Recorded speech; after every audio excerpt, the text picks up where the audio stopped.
I am your friend, Dr. Charles Apoki.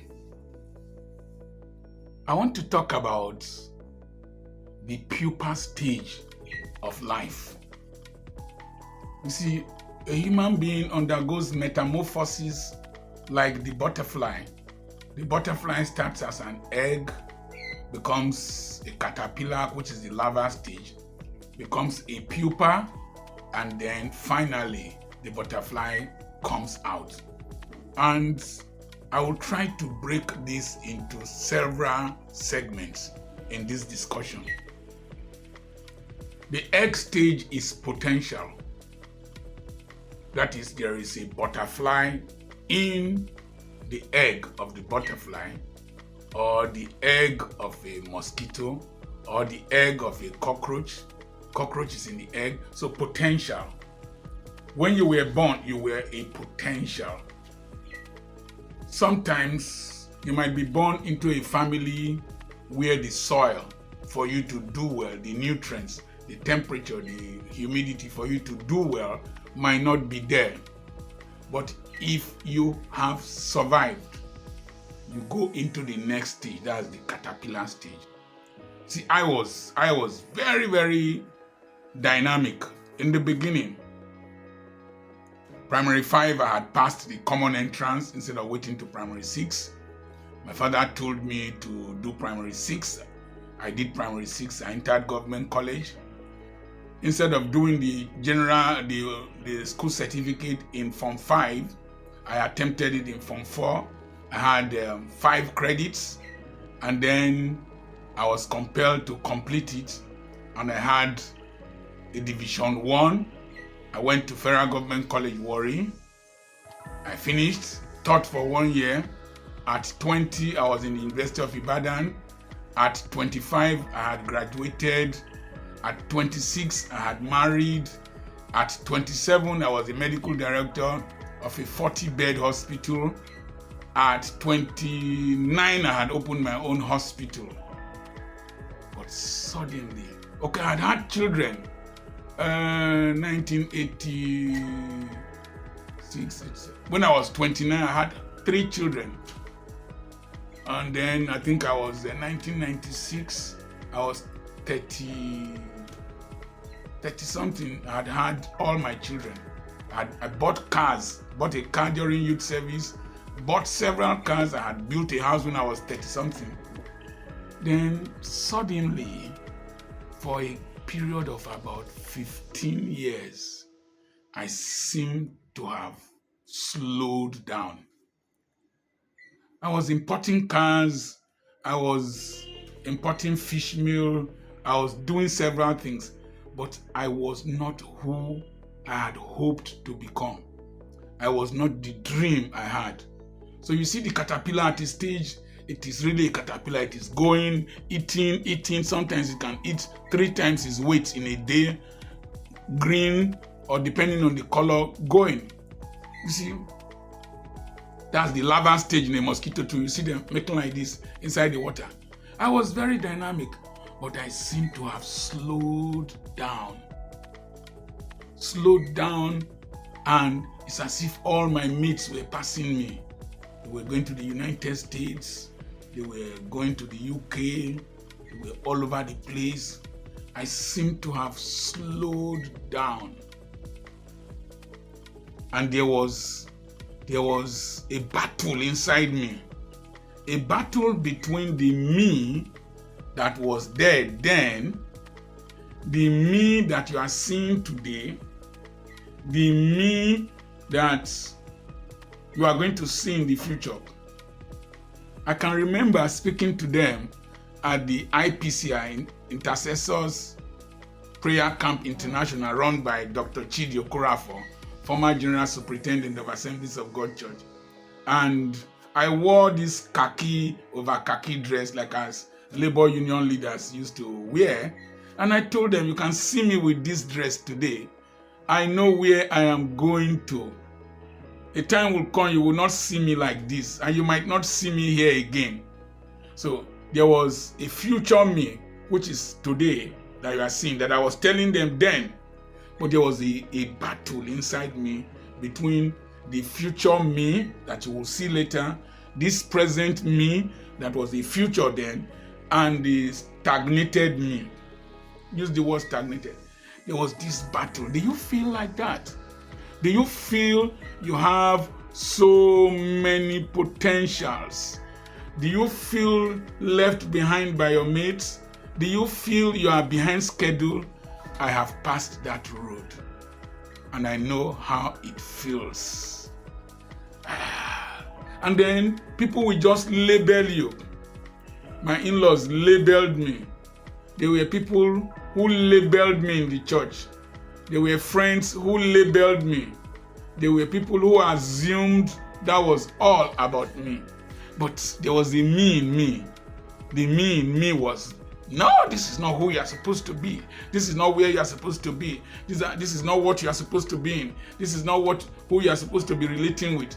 I heard so many things, even those I helped, those I rendered services to. But I knew what was in me. And you are listening to me here. You know who you are. You know where you are supposed to be. You are not competing with people, but you know where your mates are. You know they are not better than you. You know you have the mental capacity, the intellectual capacity, the talent, and the anointing to be there. But you feel trapped. I was like that. And I was suffocating. I wanted to go and work in the Philippines. I wanted to go and work in Seychelles. I wanted so many things. But so what did I do? I calmed down. I started to read voraciously. I read voraciously. I read anything and everything. I started scavenging for knowledge. Scavenge for knowledge. Television, then the best you had was a counter or what? I searched for knowledge. I read books, biographies. Then I served God with my might. I was in the Sunday school. I was men's fellowship leader. I did outreaches. I established the men's fellowship in Ima and Abia States of the Church of God Mission. I was my bishop's driver. I was taking care of lepers in the leprosarium in Ikorotoiwo. I was taking care of children in the remand home.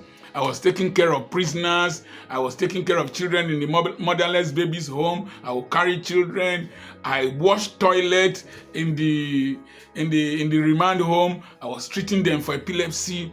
I just needed to put my life into action.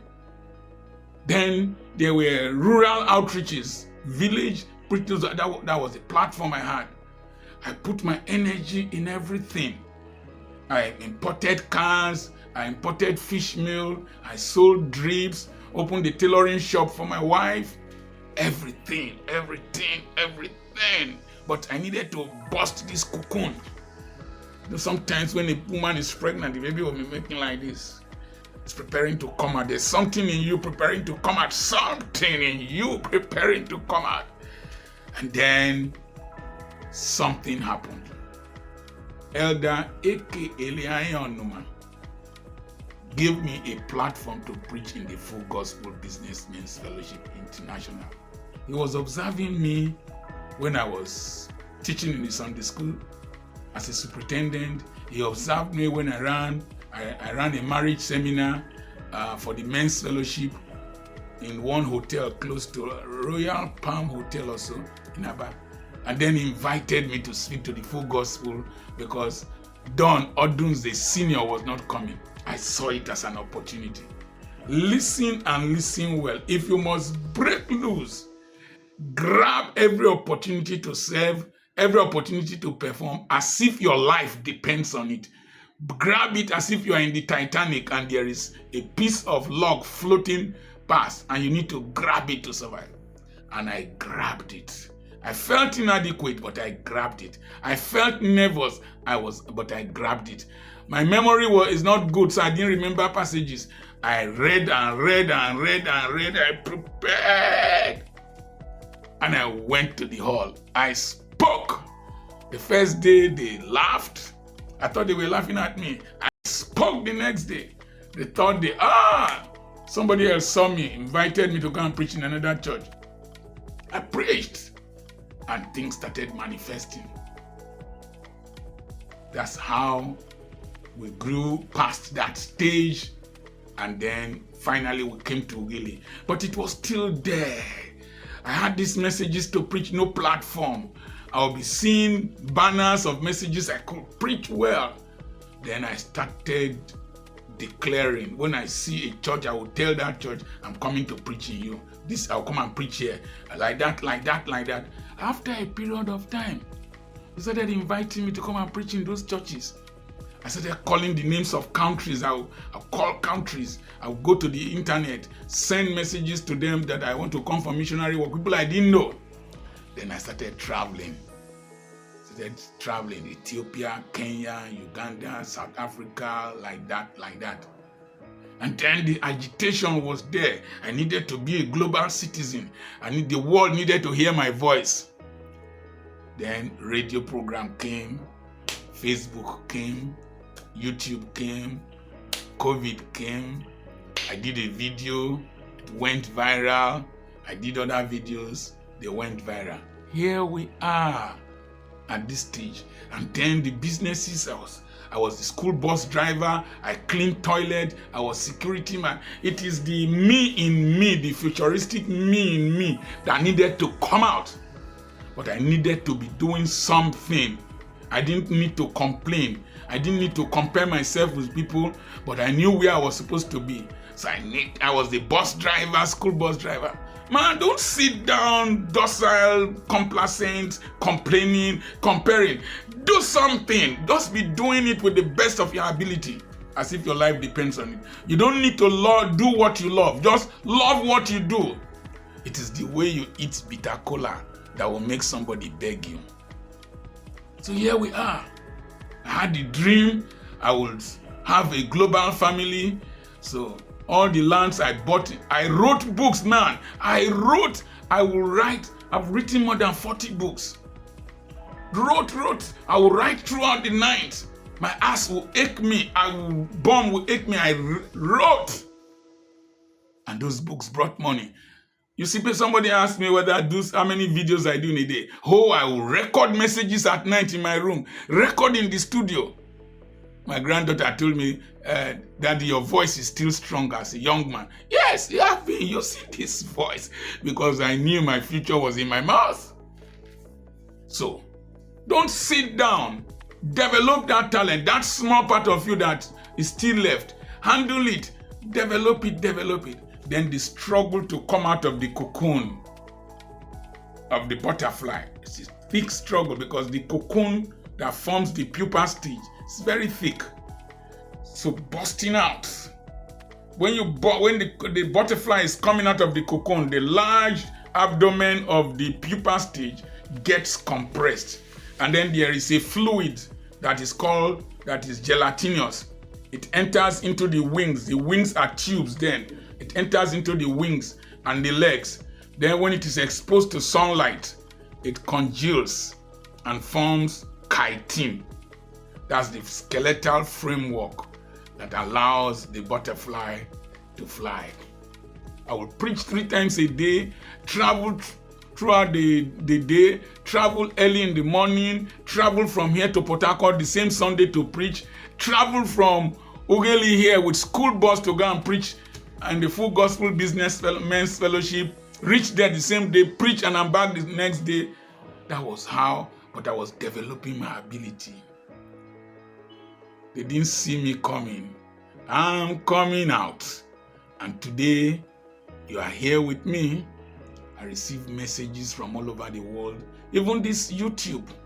Before now, we were just 5,000, 10,000. Then beginning of this year, I got angry. I started doing these videos. My brain will be opening. And God, when you are more productive, God connects with you. I didn't have this message in mind when I did the last video before I slept. As I went to the restroom to take my bath, the bathroom to take my bath, it came, the pupa stage of life. Say, share your experience with them. You will encourage somebody. I know it feels as if you are stagnated. Stand up, go to the mirror, tell yourself, I am coming out. I am coming out. Tell the world, wait for me. I am coming out. It's my time. Declare it. Declare it. When you declare it, the environment hears. Remember my philosophy of the global philosophy of panpsychism. Declare it. Start to pray that God will bring people who knew you in the time past, who have value for you, to come in contact with you, to recommend you. Somebody recommended Joseph to the palace. That's where his anointing flourished. Somebody recommended Daniel. So, start asking for people in the palace, people who have platforms, people who are in places. Then start to connect your mind and your future with people who don't know you. Just people who don't know you. Just be praying and be commanding them. Call them into existence. Call them from the nations. Call them from the cities. Sometimes you need to write their names down. And then you will see that they are falling into place. In this house, we used to, then we were living somewhere else. Money come.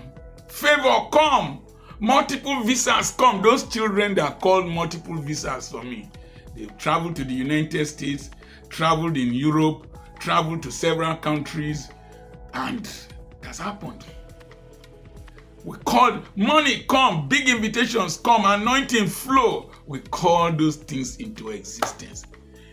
Wake up, man. Call things into existence. Speak to them. We wrestle not against flesh and blood. So it's a battle. It's like they say the Lord teaches my fingers to war and my hand to battle. I can't remember how it is. I have a lot of defects, but I don't have the fear of advancing. I can't sit down and remain in one place. I have too many defects to be complacent. I need to arise and shine. It's your time. Know ye not that ye are gods? Create your future. Declare your future. Don't wait for man to promote you. Promote yourself. A short mouth is a short destiny. I remain your friend, Dr. Charles Apoki. God bless you. If this video has been a blessing to you, share it with somebody. Share it to your children. Share it to your friends. Share it in your church. And if you like, preach the message in your church. I don't care. God bless you. Send a message to me on +234 705213 6763. You can join my WhatsApp group.